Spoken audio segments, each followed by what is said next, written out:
Hello नमस्कार दोस्तों, nursing series के एक और बेहतर वीडियो में आप सभी का स्वागत है। इस वीडियो में हम लोग ओबीजी नर्सिंग और पीडियाट्रिक नर्सिंग से रिलेटेड बहुत सारे एमसीक्यू क्वेश्चंस को सॉल्व करेंगे और साथ ही साथ बहुत सारे हम लोग इमेज बेस्ड क्वेश्चंस को भी सॉल्व करेंगे इस वीडियो में। इस वीडियो में हम लोग पहले जानेंगे पीडियाट्रिक नर्सिंग से रिलेटेड कुछ एमसीक्यू। हर एक एमसीक्यू क्वेश्चंस को पढ़ेंगे, उसका आंसर्स को जानेंगे और उस क्वेश्चंस में जितने भी ऑप्शन है उस ऑप्शन से रिलेटेड जितने भी रेशनल्स निकलेंगे हम कोशिश करेंगे आप लोग के लिए एक्सप्लेन करने के लिए। उसके बाद हम लोग पीडियाट्रिक नर्सिंग से रिलेटेड इमेज बेस्ड क्वेश्चंस को जानेंगे, जैसे माइलस्टोन से रिलेटेड एग्जाम में क्वेश्चन पूछे जाते हैं। उसके बाद हम लोग माइलस्टोन के जान जाएंगे, रिफ्लेक्सेस के जान जाएंगे कि कितने रिफ्लेक्स होते हैं, किस तरीके से होते हैं। उसके बाद जो भी ड्रग होता है जिसका टेरेटोजेनिक इफेक्ट होता है, जैसे थैलेडोमाइड का इफेक्ट होता है फोकोमिलिया, तो उससे रिलेटेड उसका इमेज बेस्ड क्वेश्चन जानेंगे कि फोकोमिलिया का इमेज किस तरीके का होता है। ये सभी चीजें जानेंगे हम लोग इस वीडियो में। तो वीडियो में आप लोग बने रहिएगा। चैनल पर नए हैं तो चैनल को सब्सक्राइब कीजिएगा और इस वीडियो को अपने दोस्तों के साथ शेयर कीजिएगा, ताकि हम आप लोग के लिए ऐसे ही नर्सिंग सीरीज एपिसोड कंटिन्यू करते रहेंगे। ये हम लोग का एपिसोड नंबर 8 है नर्सिंग सीरीज का। चैनल का टेलीग्राम है सत्यम नर्सिंग के नाम से, वहां पर आप लोग ज्वाइन हो जाइएगा, क्योंकि हम हर एक वीडियो का पीडीएफ वहीं पर सेंड करते हैं, तो आप लोग को मिल जाएगा। या फिर कुछ भी डाउट होता है तो आप लोग जो भी टेलीग्राम चैनल है वहां पर पब्लिक है, कोई भी मैसेज करके कुछ भी डाउट पूछ सकता है, तो आप लोग वहां से पूछ सकते हैं, कनेक्ट हो सकते हैं। टेलीग्राम चैनल सत्यम नर्सिंग के नाम से है। चलिए हम लोग क्वेश्चन को सॉल्व करेंगे। फर्स्ट हम लोग का यहाँ पर क्वेश्चन है, फर्स्ट क्वेश्चन स्क्रीन पर यह है हम लोग का कि Wermer syndrome is considered as. Wermer syndrome किसे कहा जाता है? जब भी हम लोग ऑन्कोलॉजी पढ़ते हैं, कैंसर पढ़ते हैं, उसमें दो कंडीशंस देखने को मिलते हैं। एक मिलता है वर्मर सिंड्रोम फर्स्ट, मेन फर्स्ट और मेन सेकंड। मेन फर्स्ट को हम लोग बोलते हैं वर्मर सिंड्रोम, जो कि इस क्वेश्चन का राइट आंसर ऑप्शन सी हो जाएगा, ठीक। और मेन सेकंड जो है इसको बोलते हैं हम लोग सिपल सिंड्रोम। याद रखिएगा, यहाँ पर हम लिख देते हैं मेन सेकंड को क्या बोलते हैं, तो सिपल सिंड्रोम बोलते हैं। सिपल सिंड्रोम, सिपल सिंड्रोम, DROME, सिपल सिंड्रोम। अब देखिए जो आप लोग लिख लीजिएगा सिपल सिंड्रोम अच्छे तरीका से। मेन फर्स्ट जो है जिसको हम लोग बोलते हैं वर्मर सिंड्रोम, इसमें 3P देखने को मिलता है। 3P क्या क्या होता है, कौन से ग्लैंड इंक्लूड होते हैं वर्मर सिंड्रोम में? एग्जाम में ये क्वेश्चन पूछे जा सकते हैं, तो आप लोग लिखिएगा। फर्स्ट P का मतलब होता है पिट्यूटरी ग्लैंड इंक्लूड होगा वर्मर सिंड्रोम में। सेकंड P का मतलब पैराथायराइड ग्लैंड इंक्लूड होगा और थर्ड P का मतलब पेनक्रियाटिक ग्लैंड, यानी कि पेनक्रियाज वाले जो ग्लैंड है वो इंक्लूड होगा। अब जो सिपल सिंड्रोम है जिसको हम लोग मेन सेकंड बोलते हैं, इसमें इंक्लूड होता है थायराइड ग्लैंड, पैराथायराइड ग्लैंड और फिनक्रायोसाइटोमा होता है। फिनक्रायोसाइटोमा क्या होता है कि एड्रिनल ग्लैंड जो होता है, एड्रिनल ग्लैंड के दो पार्ट्स होते हैं, एक होता है कोर्टेक्स और एक होता है मेडुला। कोर्टेक्स आउटर पार्ट्स होता है और मेडुला इनर पार्ट्स होता है। तो जो एड्रिनल ग्लैंड का इनर पार्ट्स है, जिसे हम लोग मेडुला के नाम से जानते हैं, उसमें एक सेल होता है जिस सेल का नाम होता है क्रोमोफिल सेल। उस क्रोमोफिल सेल का एबनॉर्मल नंबर इंक्रीज हो जाना, उस कंडीशंस को हम लोग बोलते हैं फिनक्रायोसाइटोमा। मतलब कि मेडुला के कैंसर बोल सकते हैं हम लोग कि एड्रिनल ग्लैंड के मेडुला जो पार्ट्स है उसका कैंसर। लेकिन ये एक टाइप का बिनाइन कैंसर होता है, मैलिग्नेंट नहीं होता है, इसको याद रखिएगा। उसको हम लोग बोलते हैं फिनक्रायोसाइटोमा। ये तीन कंडीशंस किसमें शामिल होते हैं, तो सिपल सिंड्रोम में। वर्मर सिंड्रोम आप लोग समझ गए, सिपल सिंड्रोम समझ गए। इस क्वेश्चन का राइट आंसर ऑप्शन सी होगा हम लोग का। यहाँ पर लिख लीजिएगा, ऑप्शन सी हो जाएगा। नेक्स्ट क्वेश्चन की ओर हम लोग चलते हैं। नेक्स्ट क्वेश्चन है कि crackpot sound elicited while skull percussion indicative of increase intracranial tension as. Question पूछ रहा है कि क्रैकपॉट साउंड किस कंडीशंस में सुनाई देता है, किस कंडीशंस में हम लोग को पता चलता है कि क्रैकपॉट साउंड है। क्रैकपॉट साउंड क्या होता है इसको हम लोग जानेंगे। तो जो भी घाड़ा होता है, फुटल घाड़ा के पर जब हम लोग टैप करते हैं, तो जिस तरह से घाड़े से आवाज निकलता है उसको हम लोग बोलते हैं क्रैकपॉट साउंड, जो कि देखने को मिलता है हाइड्रोसिफेलस वाले पेशेंट में। हाइड्रोसिफेलस वाले जो लड़का रहता है, न्यूबॉर्न बेबी रहता है, उसमें देखने को मिलता है क्रैकपॉट साउंड, और उस स्पेशल साउंड का नाम होता है मैक्विन साइन। इसे किस नाम से जानते हैं हम लोग, तो लिख लीजिएगा मैक्विन साइन के नाम से हम लोग जानते हैं। अब बात करेंगे कि हुमान साइन क्या होता है, तो Homan sign DVT deep vein thrombosis में यूज में लिए जाते हैं, असिस्मेंट में लिया जाता है। किस तरीके से हम लोग असिस्मेंट करते हैं, तो जो ये उस कंडीशंस में डीप वेन थ्रोम्बोसिस होने का मेजर कॉज होता है कि प्रोलॉन्ग्ड इमोबिलाइजेशन। कोई भी पेशेंट है प्रोलॉन्ग्ड टाइम से, बहुत समय से इमोबिलाइज है, चल फिर नहीं पा रहा है, तो उसमें रिस्क होता है डीप वेन थ्रोम्बोसिस का, या फिर सर्जरी के बाद हो सकता है, प्रेगनेंसी के दौरान हो सकता है, या फिर बोल सकते हैं हम लोग कि कोई भी पेशेंट चल नहीं रहा है जिसके वजह से होगा। हुमान साइन चेक करने का तरीका क्या है कि जो भी पेशेंट है उसके लेग को हम लोग ये जो है फिंगर उसको डोर्सी फ्लेक्शन करते हैं। लिख लीजिएगा आप लोग कि क्या करते हैं, तो डोर्सी फ्लेक्शन किया जाता है। तो डोर्सी फ्लेक्शन करेंगे तो उसके काफ मसल में पेन होगा, उसको हम लोग बोलते हैं हुमान साइन। और एक होता है कर्निंग साइन। कर्निंग साइन जो होता है उस पेशेंट में उसके हम लोग बोलेंगे कि हेमस्टिंग मसल्स में पेन होता है। कर्निंग साइन जो होता है वो मेनिंजाइटिस वाले पेशेंट में देखने को मिलता है, जो कि इसी तरीके से करते हैं, लेकिन उसके काफ मसल में नहीं, उसके हेमस्टिंग मसल में पेन देखने को मिलता है, याद रखिएगा।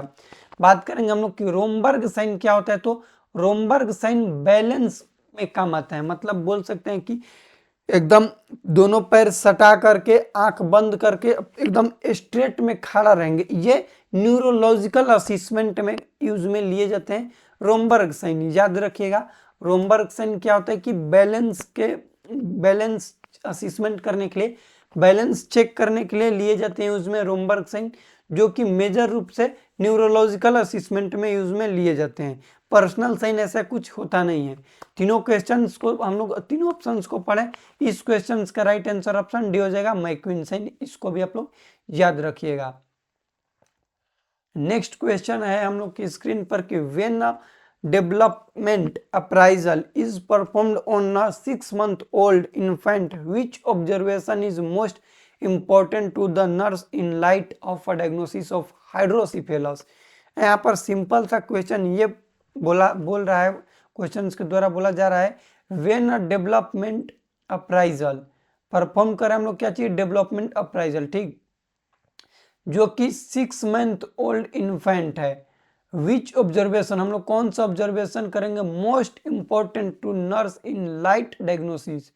लाइट डायग्नोसिस किस चीज का कर देगा, तो हाइड्रोसिफेलस का करेगा। ऑप्शन ए है हेड लेग, ऑप्शन बी है inability to sit unsupported, option C है absence of the grasp reflex, option D है प्रेजेंस ऑफ बेबिंस्की साइन। सभी हम लोग ऑप्शंस को पढ़ेंगे।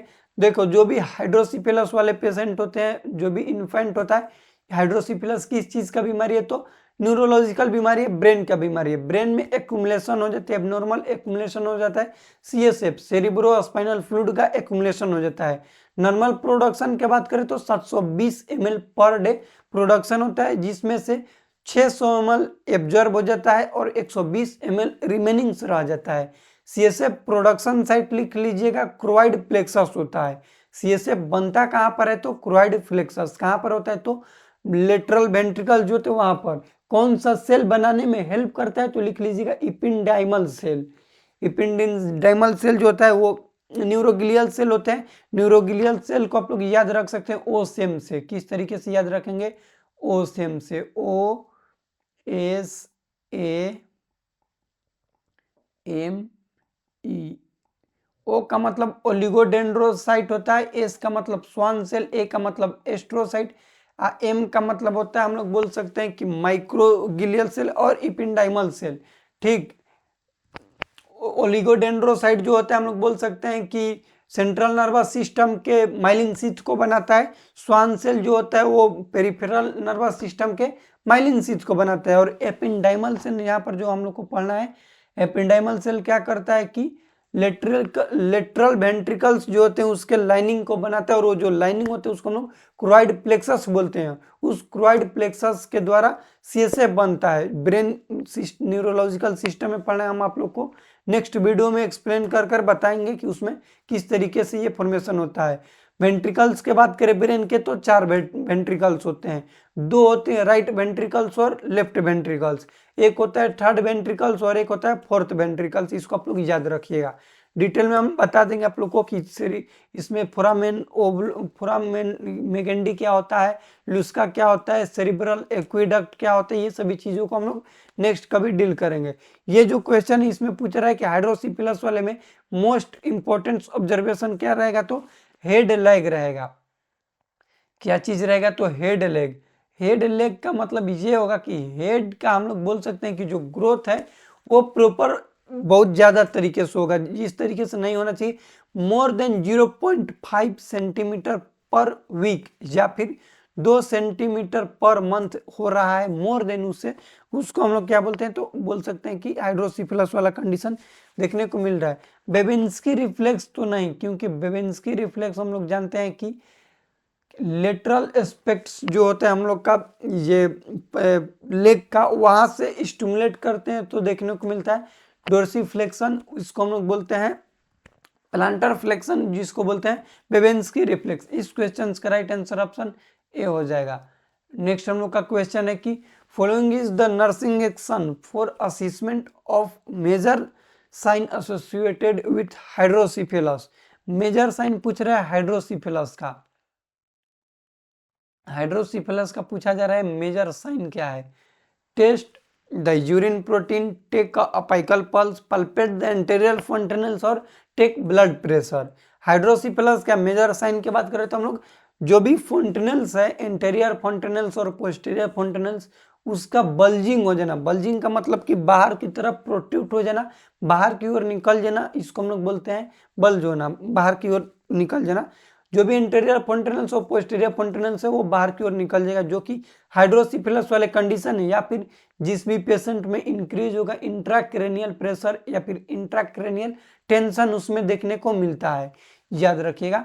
हाइड्रोसिफिलस वाले कंडीशन में एसोसिएटेड रहेगा क्या चीज, तो पाल्पेट करेंगे हम लोग इंटीरियर फॉन्टेनल्स, या फिर इस ऑप्शन में या इंटीरियर फॉन्टेनल्स ना देकर पोस्टीरियर फॉन्टेनल्स रहता तो राइट आंसर हम लोग का वही होता। यूरिन सैंपल हाइड्रोसिफिलस में लेने का कोई मतलब ये नहीं बनता है। और अपाइकल पल्स हम लोग क्यों लेंगे, अपाइकल पल्स का कोई भी इसमें नहीं है। और बीपी से हाइड्रोसिफिलस को कुछ भी लेना देना नहीं है।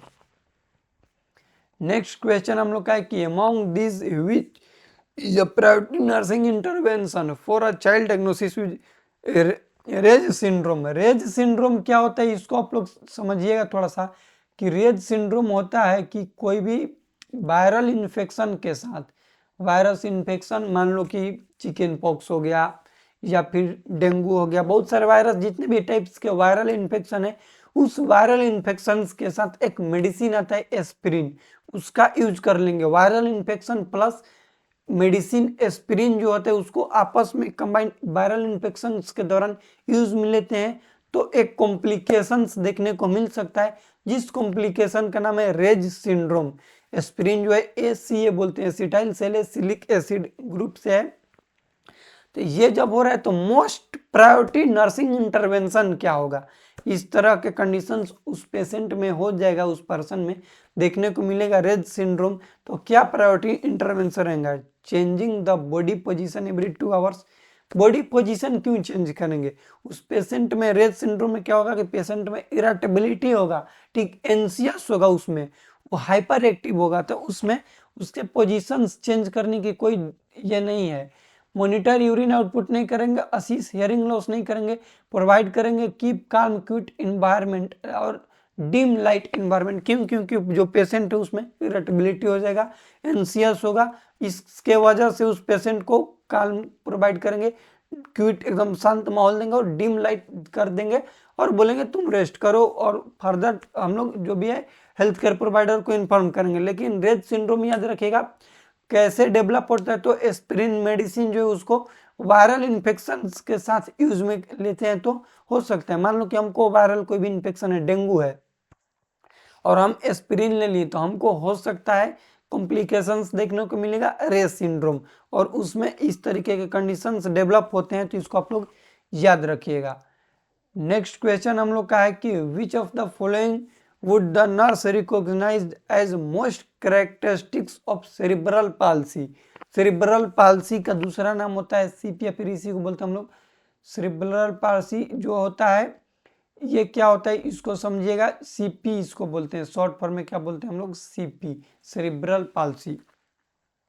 HIA होता है हाइपोक्सिमिक इस्चेमिक अटैक। जो भी न्यूबॉर्न बेबी होता है उसके ब्रेन को 2 मिनट से ज़्यादा तक हो सकता है कि किसी भी कारण के वजह से ऑक्सीजन रिच नहीं हुआ, ऑक्सीजन नहीं पहुंचा, तो उसमें डेवलप होगा सीपी, सेरिब्रल पाल्सी। और सेरिब्रल पाल्सी जो होता है ये क्या है, तो हम लोग बोल सकते हैं कि इरिवर्सिबल है, दोबारा ठीक नहीं होगा। प्रोग्रेसिव नहीं, नॉन प्रोग्रेसिव है। क्यों प्रोग्रेसिव नहीं है भैया, जो होना था वो हो गया, उसके बाद ऑक्सीजन उसको मिला, जितना डैमेज होना था हो गया, दोबारा डैमेज नहीं होगा। लेकिन वो अब जो डैमेज हो गया वो ठीक भी नहीं होगा, इसको भी आप लोग याद रखिएगा। तो ये बोलते हैं हम लोग कि इरिवर्सिबल है। तो ये ऑप्शन ए तो नहीं होगा, जहाँ पर ऑप्शन ए नहीं होगा, ऑप्शन बी भी नहीं होगा, क्योंकि ये नॉन प्रोग्रेसिव होता है। It usually result in mental retardation. तो हाँ, मेंटल रिटार्डेशन इस तरीके के पेशेंट हो जाएंगे, क्योंकि उसका ब्रेन ही प्रॉपर डेवलप नहीं हो पाएगा इसकी वजह से। मेंटल रिटार्डेशन क्या होता है, तो IQ लेवल 70 से कम हो जाता है, उस कंडीशंस को हम लोग बोलते हैं mental retardation. Normal IQ level होता है, हम लोग बात करें तो 90 से 109 तक हम लोग नॉर्मल IQ बोलते हैं। 110 या फिर 110 से ज़्यादा है तो उसको हम लोग इंटेलिजेंस बोलते हैं। और 140 से ज़्यादा होता है जिस भी व्यक्ति का IQ लेवल, उसको हम लोग जीनियस बोलते हैं। ठीक, अब मेंटल रिटार्डेशन में भी कई टाइप्स होते हैं, माइल्ड, मॉडरेट, सीवियर और प्रोफाउंड। माइल्ड मेंटल रिटार्डेशन में होता है कि 50 ले लेकर के 69 जो रहते तो उसको माइल्ड मेंटल रिटार्डेशन बोलते हैं। इस तरीके के पेशेंट को हम लोग एजुकेट कर सकते हैं, इसको लिए इसको एजुकेबल बोलते हैं। माइल्ड के बाद मॉडरेट की बात करें तो 35 से 50 जिसका IQ लेवल होता है 49, 35 से 49 जो होता है उसको हम लोग बोलते हैं मॉडरेट रिटार्डेशन। अब सीवियर जो होते हैं वो होते हैं, हम लोग बोल सकते हैं कि 20 से 34 जो होते हैं उसको बोलते हैं सीवियर। और प्रोफाउंड जो 20 से कम होता है उसको हम लोग प्रोफाउंड बोलते हैं। एक होता है एजुकेबल जो कि होता है कौन, माइल्ड वाला। एजुकेबल के बाद ट्रेनेबल, ट्रेनेबल जो होता है वो होता है मॉडरेट वाला। एजुकेबल, ट्रेनेबल, उसके बाद होता है एजुकेबल, ट्रेनेबल, उसके बाद होता है हम लोग बोल सकते हैं कि एजुकेबल हो गया, ट्रेनेबल हो गया। एक होता है प्रो कस्टोडियल, कस्टोडियल का मतलब होता है कि उसको बांध कर रखेंगे, हो सकते को अपने को हार्म करेंगे, जो कि होता है प्रोफाउंड वाला। और ये सीवियर वाला हम भूल रहे हैं, आप लोग को नेक्स्ट बता देंगे। ये देखिए अब हम लोग इमेज बेस्ड क्वेश्चंस को पढ़ेंगे। इमेज बेस्ड क्वेश्चंस ये जो है हम लोग का नोर प्लांट के, जहाँ पर हालांकि लिखा गया है नोर प्लांट। मेथड ऑफ कंट्रासेप्शन हम लोग जब भी पढ़ते हैं तो उसमें पढ़ने को मिलता है हार्मोनल्स। हार्मोनल्स हम लोग पढ़ते हैं, हार्मोनल्स में ओरल कंट्रासेप्टिव पिल आता है, POP आता है, प्रोजेस्ट्रॉन ओनली पिल्स आता है, जिसको हम लोग मिनी पिल्स के नाम से जानते हैं, जिसमें 0.75 mg होता है प्रोजेस्ट्रॉन। जब भी एस्ट्रोजन कंट्राइंडिकेटेड होता है तो progesterone is the best choice, लिख लीजिएगा। या फिर ड्यूरिंग लैक्टेटिंग वुमेन, जो भी लैक्टेटिंग वुमेन है उसमें प्रोजेस्ट्रॉन बेस्ट चॉइस के रूप में माना जाता है। ये जो हम लोग का है नोर प्लांट, ये हम लोग बोल सकते हैं कि इंजेक्शन फॉर्म में आता है, इम्प्लांट करने के लिए आता है। जिसमें हम लोग इम्प्लांट में बात करें तो एक होता है डंपा, डंपा भी आता है। डंपा का फुल फॉर्म लिख लीजिएगा, डिपोट मेट्रोक्सी प्रोजेस्ट्रॉन एसीटेट। डंपा 150 mg कंटेंट करता है, जो कि 3 मंथ के लिए इफेक्टिवनेस होता है। ये क्वेश्चन एग्जाम में पूछे जाते हैं कि डंपा जो है कितने मंथ के लिए इफेक्टिवनेस होता है, तो 3 मंथ के लिए इफेक्टिवनेस होता है। ये जो है नोर प्लांट का इमेज है। नोर प्लांट में 6 स्टिक आते हैं, ये इससे रिलेटेड क्वेश्चन पूछे जाते हैं, तो याद रखिएगा ये 1 2 3 4 5 6 ईच स्टिक लिख लीजिएगा 35 mg। कितना, 35 mg केमिकल कंटेंट करता है और इफेक्टिवनेस रहता है 5 ईयर्स तक। कितने ईयर्स तक इफेक्टिवनेस रहता है, तो 5 ईयर तक। इमेज पहले तो पूछ सकता है, ये पूछ सकता है कि कितना कंटेंट करता है, तो ईच मतलब एक स्टिक 35 mg केमिकल कंटेंट करता है। कितना साल के लिए इफेक्टिवनेस है, तो 5 ईयर्स के लिए इफेक्टिवनेस होता है। नोर प्लांट एक टाइप के मेथड ऑफ कंट्रासेप्शन के अंदर आता है। ये देखिए इमेज बेस्ड। नेक्स्ट ये क्वेश्चन पूछा जाता है इमेज बेस्ड से रिलेटेड, मेथड ऑफ कंट्रासेप्शन का ही है।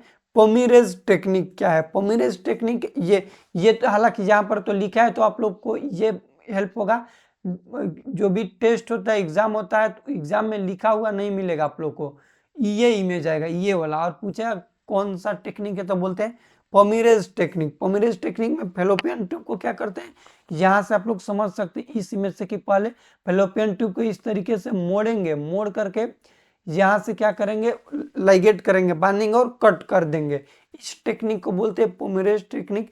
मोस्ट कॉमन यूज में लिए जाते हैं फीमेल स्टरलाइजेशन में। फीमेल स्टरलाइजेशन का मतलब फेलोपियन ट्यूब को कट करते हैं परमानेंटली, वहां पर स्टरलाइज करते हैं, इसको हम लोग बोलते हैं पोमीरेज टेक्निक, याद रखिएगा। फाइनल रिजल्ट में आप लोग को कुछ इस तरीके के देखने को मिलेगा। ये ओवरी साइड वाला पार्ट अलग हो जाएगा और फेलोपियन ट्यूब वाला पार्ट इस साइड जो यूट्रस साइड में रहेगा ये अलग हो जाएगा। इमेज बेस्ड क्वेश्चन है, आप लोग याद रखिएगा। नेक्स्ट क्वेश्चन ये देखिए, आप लोग को बताने कि ये किस चीज का इमेज है और इससे हम लोग क्या इसमें समझ सकते हैं। ये हम लोग का जो इमेज है ये है ओसीपी का, ओरल कंट्रासेप्टिव पिल। ओसीपी जो होता है इसको याद रखिए कि ये सप्रेस करता है ओबुलेशन को। मैकेनिज्म एग्जाम में पूछे जाते हैं कि मैकेनिज्म क्या है ओसीपी का, तो हम लोग बोलेंगे कि it suppress the ovulation by negative feedback mechanism. Negative feedback mechanism के थ्रू ओबुलेशन को सप्रेस कर देता है। कौन? ओरल कंट्रासेप्टिव पिल ओसीपी जिसको बोलते हैं, जिसमें प्रोजेस्टेरोन और एस्ट्रोजन दोनों होते हैं, जिसके अंदर मालाडी और मालाइन एग्जाम्पल में आता है। ये जो टैबलेट है जिसमें टोटल मेडिसिन के बात करें, टैबलेट की बात करें तो टोटल 28 होते हैं। कितने होते हैं? टोटल 28। आप लोग काउंट कर सकते हैं, देख सकते हैं जहाँ पर 28 टैबलेट है, जिसमें से जो आप लोग को व्हाइट वाला दिख रहा है व्हाइट टैबलेट, ये टैबलेट होते हैं हार्मोनल पिल्स। ये जो भी व्हाइट वाला है ये क्या है, तो ये हार्मोनल पिल्स है, हार्मोनल वाला है, हार्मोनल्स। और ये जो 7 टैबलेट होते हैं जो आप लोग को ऑरेंज में देखने को मिल रहा है, ये है आयरन्स टैबलेट। आयरन्स टैबलेट है, आयरन है। अब इनिशियल टाइम पीरियड में 1 से 21 दिन तक हम लोग एडवाइस करेंगे फीमेल को कि लेना है उसको हार्मोनल टैबलेट्स, यानी कि व्हाइट वाला टैबलेट लेना है। देखो स्टार्ट लिखा हुआ है 1 नंबर के नीचे, स्टार्ट करेंगे और 21 दिन तक देंगे। कौन से? हार्मोनल्स वाला। 22वें दिन पर बोलेंगे कब ये लेना है, पिंक वाला, यानी कि आयरन लेना है। क्यों? क्योंकि फीमेल में जिसमें भी ब्लीडिंग होगा उसमें एनीमिया होने का चांसेस है, आयरन डिफिशियंसी एनीमिया, जिसके वजह से पहले से ही एडवाइस कर दिया जाता है कि ये आप लोग टैबलेट ले लो। तो ये इमेज बेस्ड क्वेश्चन याद रखिएगा। ओरल कंट्रासेप्टिव पिल्स का इमेज है। टोटल टैबलेट होते हैं 28, जिसमें से 21 हार्मोनल्स होते हैं। मालाडी और मालाएन आता है। माला एन जो होता है फ्री ऑफ कॉस्ट होता है, मालाडी 3 रुपये का आता है। माला एन जो है उसमें नॉर्जेस्ट्रोल रहता है 150 mg, मालाडी में डिजेस्ट्रोल रहता है 150 mg, उसमें एस्ट्रेडोल रहता है 30 mcg या फिर 0.03 mg, और इसमें एस्ट्रेडोल दोनों में सेम रहता है मालाडी और मालाएन में। इसको याद रखिएगा।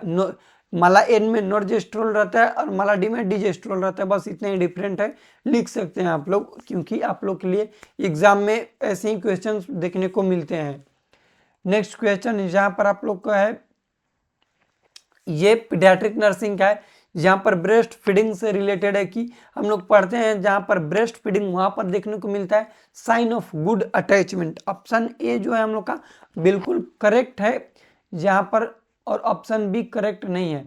साइन ऑफ गुड अटैचमेंट में हम लोग 4 साइन पढ़ते हैं। First, mouth should be opened widely. जो फीटस है, जो भी इन्फेंट है, फीटस तो नहीं बोलेंगे, इन्फेंट बोलेंगे, जो भी बेबी है उसका माउथ वाइडली ओपन होना चाहिए फर्स्ट। सेकेंड की एरियोला शुड बी कवर्ड। जो भी मदर्स का एरियोला है, एरियोला कवर्ड होना चाहिए। ये जो एरियोला है जहाँ पर ये पूरा कवर्ड होना चाहिए। ये साइन ऑफ गुड अटैचमेंट का लिख लीजिएगा। जो कि ए नंबर जो इमेज है उसमें प्रॉपर वे में एरियोला कवर है। उसके बाद फिटस का जो फिटस बोल रहे इन्फेंट का जो माउथ है वो वाइड ओपन है। थर्ड लिखिएगा वहां पर कि साइन ऑफ गुड अटैचमेंट में कि चिन टचेस टू द ब्रेस्ट। जो भी न्यूबॉर्न का ये चिन ठुडी है वो ब्रेस्ट को टच करना चाहिए, 3 नंबर होगा।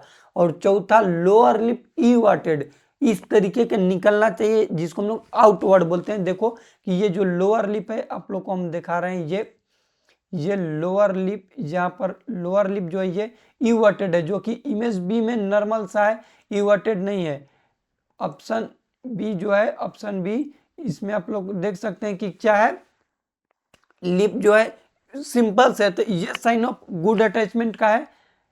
ये ऑप्शन ए जो है साइन ऑफ गुड अटैचमेंट का है, और ऑप्शन बी गुड अटैचमेंट का नहीं है।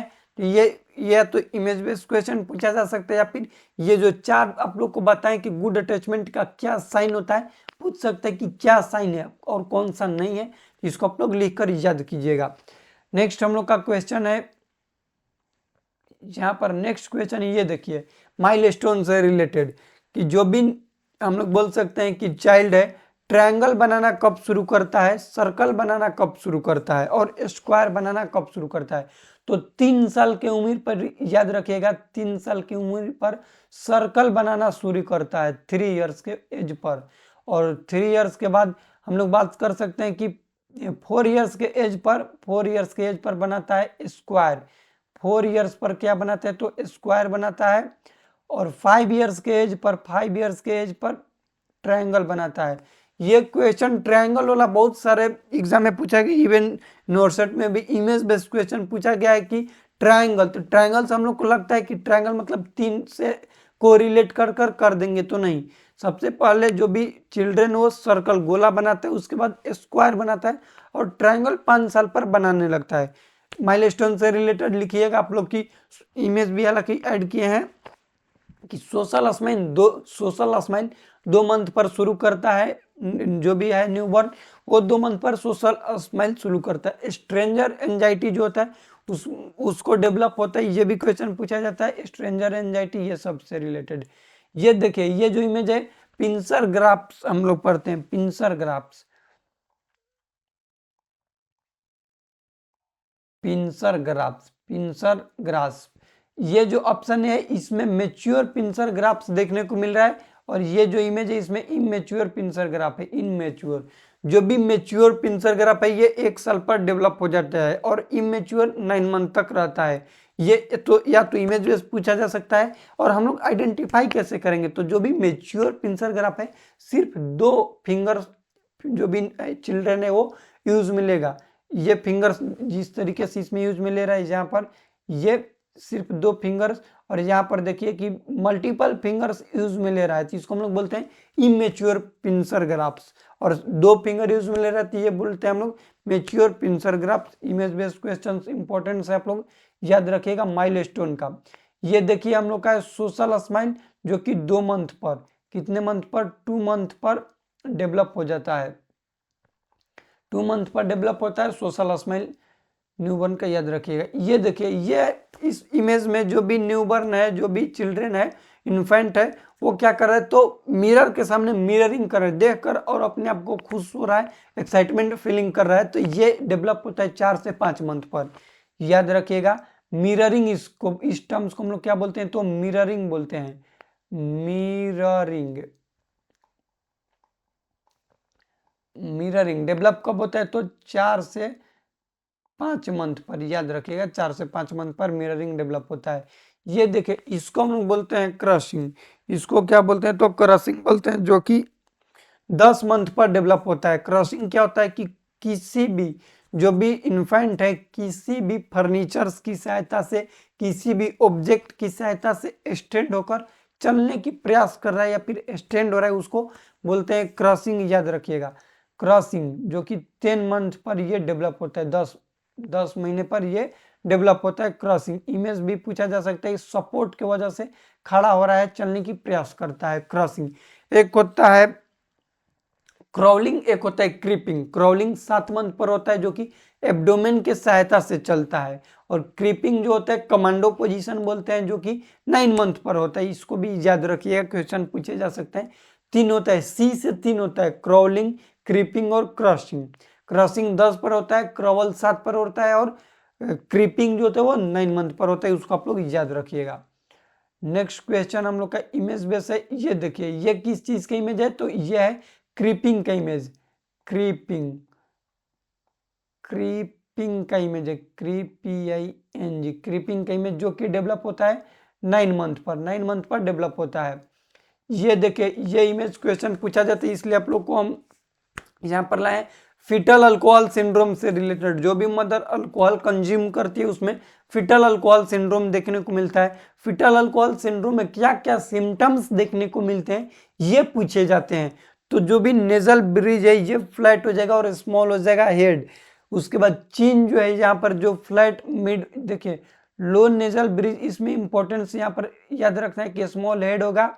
आई लो नेजल ब्रिज याद रखिएगा, फ्लैट मिड फेस फ्लैट ये हो जाएगा, और जो थिन है थिन अपर लिप हो जाएगा यहाँ से। बस ये 4 चीज याद रखिएगा। फिटल अल्कोहल सिंड्रोम में फ्लैट नोज हो जाता है, फोरहेड छोटा हो जाता है, माइक्रोसिफेली होता है। फिटल अल्कोहल सिंड्रोम वाला जो भी बच्चा होता है माइक्रोसिफेली, उसका हेड जो है छोटा होता है। ये क्वेश्चन पूछे जाते हैं। जो भी mother during pregnancy time alcohol consume करते हैं तो उसके फिटस में, उसके चिल्ड्रन में ऐसा कंडीशंस देखने को मिल सकता है। नेक्स्ट क्वेश्चन है डीडीएच से रिलेटेड। डीडीएच क्या होता है? छतरी जिसको हम लोग बोलते हैं, टीबी जिससे देखा जाता है, डीडीएच। डीडीएच का फुल फॉर्म होता है डेवलपमेंट डिस्प्लेसिया ऑफ हिप। लिख लीजिएगा, डीडीएच का full form development dysplasia of hip. सब लुकेशन एक इसमें होता है, सब लुकेशन जिसमें इनकम्प्लीट डिसलोकेट होता है हिप, और एक होता है कंप्लीट लोकेशन, कंप्लीट डिसलोकेशन, और इनकम्प्लीट को सबलुक्सेशन भी बोलते हैं। जिसमें 2 साइन देखने को मिलते हैं। उसके मैनेजमेंट के दौरान 2 मेनवर्स यूज में लिए जाते हैं, बार्लो और टोनी। और इससे रिलेटेड एग्जाम में इमेज बेस्ड क्वेश्चन पूछे जाते हैं कि बार्लो साइन क्या होता है और टोनी साइन क्या होता है। तो देखो सिंपल सा आप लोग को ये याद रखना है। हम यहाँ पर आप लोग को एक ट्रिक बता दे रहे हैं, बस इसी तरीके से आप लोग याद रखिएगा। जो भी बार्लो पूछेगा तो बार्लो में जो भी एग्जामिनर है और फिर जो भी न्यू बर्न है उसका थाई एकदम स्ट्रेट होगा तो बार्लो, और इस तरीके से होगा मोड़ा हुआ तो उसको हम लोग बोलेंगे ओर्टोनी। क्योंकि जो भी डिसलोकेशन होता है ये एरो से आप लोग समझ सकते हैं। यहाँ पर सिंपल है कि स्ट्रेट जो होगा उसको बार्लो बोलते हैं, और इस तरीके से फ्लेक्स दे रहेगा साइड वाइज तो उसको हम लोग ओर्टोनी बोलते हैं। ये कंडीशंस देखने को मिलते हैं डीडीएच में, डेवलपमेंटल डिस्प्लेसिया ऑफ हिप। जहाँ पर क्लिनिकल मेनवर्स डीडीएच का full form developmental dysplasia of hip. देख रहे हैं ना, बार्लो साइन में स्ट्रेट हैंड है जबकि ओर्टोनी में हल्का सा टेढ़ है। ओर्टोनी मतलब याद रख सकते हैं टेढ़, और बार्लो का मतलब स्ट्रेट। इसी में डेवलपमेंट डिस्प्लेसिया ऑफ हिप में देखने को मिल जाएगा। ये जो इमेज है ग्लेब्जी साइन का, किसका है? ग्लेब्जी साइन का। यहाँ पर पहले इसको देखिए, ग्लेब्जी साइन क्या होता है कि सुपाइन पोजीशन में इन्फेंट को सुला देंगे, उसके दोनों पैर को फ्लेक्स करेंगे तो एक गो पैर उसका जो घुटना है ऊपर होगा, एक गो नीचे होगा, मतलब उबड़ खाबड़ बोल सकते हैं हम लोग होगा। उसका बड़ा छोटा पैर होगा, उसको बोलते हैं ग्लेब्जी साइन, जो कि देखने को मिलता है डेवलपमेंट डिस्प्लेसिया ऑफ हिप में, डीडीएच में। ये जो चाइल्ड है इसका देखिए डीडीएच है। कैसे? यहाँ पर हम आप लोग को बता दे रहे हैं। यहाँ से देखिए इसका यहाँ से देखेंगे आप लोग तो ये जो है ये छोटा है और ऊपर वाला इस तरीके से क्या है, ये डीडीएच में देखने को मिलता है, डेवलपमेंट डिस्प्लेसिया ऑफ हिप में। ये इमेज जो है ये हम लोग का फोकोमेलिया का इमेज, जो कि थैलेडोमाइड जो मेडिसिन होता है उसका कंजेनाइटल टेराटोजेनिक इफेक्ट देखने को मिलता है। ये क्वेश्चन नॉर्सेट में पूछा गया है, इसको याद रखिएगा। इमेज बेस्ड क्वेश्चन नॉर्सेट 8 में पूछा गया था इमेज बेस्ड क्वेश्चन, थैलेडोमाइड का इमेज बेस्ड क्वेश्चन। कई लोग को तो नॉर्सेट का पूरा फॉर्म नहीं याद होगा, तो लिख सकते हैं आप लोग कि nursing officer requirement common eligibility test इसका फुल फॉर्म होता है। तो ये बेसिक चीजें आप लोग को याद होना चाहिए। ये जो इमेज है थैलेडोमाइड जो ड्रग मेडिसिन होता है उसका टेराटोजेनिक इफेक्ट देखने को मिलता है, जिसका नाम है फोकोमेलिया, शॉर्टनिंग ऑफ लिम्ब जिसे बोला जाता है। चलिए नेक्स्ट क्वेश्चंस की ओर हम लोग चलते हैं। नेक्स्ट अब हम लोग का क्वेश्चन है कि which child with congenital heart disease sudden has cyanosis and dyspnoea what will do immediately? Change position to side with flexed and head elevated. Option A ही इस क्वेश्चन का राइट आंसर होगा। जो भी चाइल्ड होता है और डिस्निया हो रहा है जो कि साइनोटिक हार्ट डिजीज का है, तो उसका प्रायोरिटी नर्सिंग इंटरवेंशन है कि उसका पोजीशंस को चेंज कीजिए और हेड को एलिवेट कीजिए। बोल सकते हैं सेमीफॉलर पोजीशन दे दो, बेस्ट रहेगा साइनोटिक हार्ट डिजीज वाले पेशेंट के लिए। नेक्स्ट क्वेश्चन हम लोग का है कि ये क्वेश्चंस को हम लोग थोड़ा सा डिटेल में जानेंगे। The major criteria for diagnosis of rheumatic heart disease include all. Major criteria rheumatic heart disease RH को हम लोग बोलते हैं RH लिख लीजिएगा। रूमेटिक हार्ट डिजीज जो होता है group A beta haemolytic Streptococcus causative agent हो सकता है इसका, या फिर हम लोग बोल सकते हैं कि रूमेटिक हार्ट डिजीज जो है इसमें major criteria minor criteria Jones criteria देखने को मिलता है, जिसमें मेजर क्राइटेरिया और माइनर क्राइटेरिया देखने को मिलता है। क्या देखने को मिलेगा? जोन्स क्राइटेरिया लिखिएगा, Jones criteria JONES, Jones criteria, Jones criteria, criteria देखने को मिलेगा किसमें? तो रूमेटिक हार्ट डिजीज में। एक साइड लिखिएगा मेजर क्राइटेरिया, एक साइड लिखिएगा माइनर क्राइटेरिया। मेजर क्राइटेरिया में क्या क्या इंक्लूड होते हैं उसको लिखिएगा। फर्स्ट लिखिएगा अर्थराइटिस होता है, पोली अर्थराइटिस, अर्थराइटिस फर्स्ट हो गया। सेकंड कोरिया होता है, कोरिया होता है एबनॉर्मल मूवमेंट होगा ब्रेन के थ्रू, उसको कोरिया बोलते हैं। दो टाइप्स के होते हैं, एक होता है सीडेर हेरन कोरिया और होता है एक हंटिंगटन कोरिया। दो हो गए, एक अर्थराइटिस एक कोरिया, मेजर क्राइटेरिया बता रहे हैं। थर्ड लिखिएगा सबकुटेनियस निडूल होता है, सबकुटेनियस निडूल के बाद हम लोग बात करेंगे कि कार्डाइटिस होगा। और पांचवा लिखिएगा इरेदमाटस होगा, यहाँ पर रेड इरेदमेटस प्रेजेंट रहेगा फेस पर, बॉडी पर। इरेजमेटम होता है, इरेदिमा प्रेजेंट रहता है, इरेदिमा मार्जिनेंटम जिसको हम लोग बोलते हैं मेजर क्राइटेरिया के अंदर रहता है। माइनर क्राइटेरिया में लिखिएगा अर्थरालजिया होगा, अर्थराइटिस मेजर में होगा जबकि माइनर में अर्थरालजिया होगा। फीवर होगा, सेकंड फीवर हो गया। थर्ड लिखिएगा इंक्रीज होगा ESR, इरिथ्रोसाइट सेडिमेंटेशन रेट जो है ये इंक्रीज होगा। फोर्थ जो है ESR तो हो गया, अब इंक्रीज होगा CRP, सी रिएक्टिव प्रोटीन भी इंक्रीज होगा माइनर क्राइटेरिया में। और पांचवा होता है कि PR इंटरवल जो प्रोलॉन्ग्ड हो जाता है, ECG चेंजेस में देखने को मिलता है। तो हम लोग को क्वेश्चन पूछा जाए कि मेजर क्राइटेरिया में सब इंक्लूड है एक को छोड़कर, तो मेजर में कार्डाइटिस होता है, कोरिया होता है, सबकुटेनियस निडल होता है, लेकिन जो फीवर है, फीवर ये माइनर क्राइटेरिया के अंदर आता है, इसलिए इस क्वेश्चन का राइट आंसर ऑप्शन बी हो जाएगा। नेक्स्ट क्वेश्चन है कि which among the following is not a major manifestation. Major नहीं है मतलब कि माइनर है। कार्डाइटिस जो है ये क्या है? मेजर के अंदर आता है। सबकुटेनियस निडल मेजर में आता है, कोरिया मेजर में आता है, जबकि यहाँ पर अर्थरालजिया जो है, अर्थरालजिया ये माइनर के अंदर आते हैं, इसको याद रखिएगा। नेक्स्ट क्वेश्चन है कि most commonly affected heart valve in rheumatic heart disease. तो कौन सा हार्ट वाल्व अफेक्ट होता है? तो मिट्रल वाल्व अफेक्ट होता है। मिट्रल वाल्व जो है रूमेटिक हार्ट डिजीज में अफेक्ट होता है।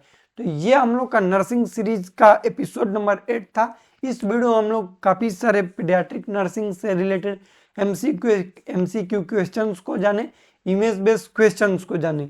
कुछ भी डाउट होगा तो कमेंट कीजिएगा, इस वीडियो को अपने दोस्तों के साथ शेयर कीजिएगा ताकि वो भी देख सके और उन लोग का भी पीडियाट्रिक नर्सिंग इजी बन सके। इस वीडियो को प्लीज शेयर कीजिएगा क्योंकि वीडियो बनाने में बहुत सारा मेहनत लगता है, एफर्ट लगता है, तो वीडियो को शेयर कीजिएगा। और टेलीग्राम चैनल पर ज्वाइन हो जाइएगा, सत्यम नर्सिंग के नाम से है, क्योंकि हम ये अभी क्लास खत्म हुआ और PDF हम वहीं पर सेंड करेंगे। या फिर किसी भी प्रिपरेशन से रिलेटेड किसी भी तरह का डाउट है तो आप लोग टेलीग्राम पर पूछ सकते हैं, हम रिप्लाई करते हैं, आप लोग को कर देंगे रिप्लाई। किसी भी तरह से डाउट हो, पढ़ाई से रिलेटेड या फिर किसी भी तरह का डाउट हो तो मिलते हैं अगले वीडियो में। तब तक के लिए जय राम जी की बहुत बहुत धन्यवाद, जहाँ तक आप लोग को वीडियो देखने के लिए।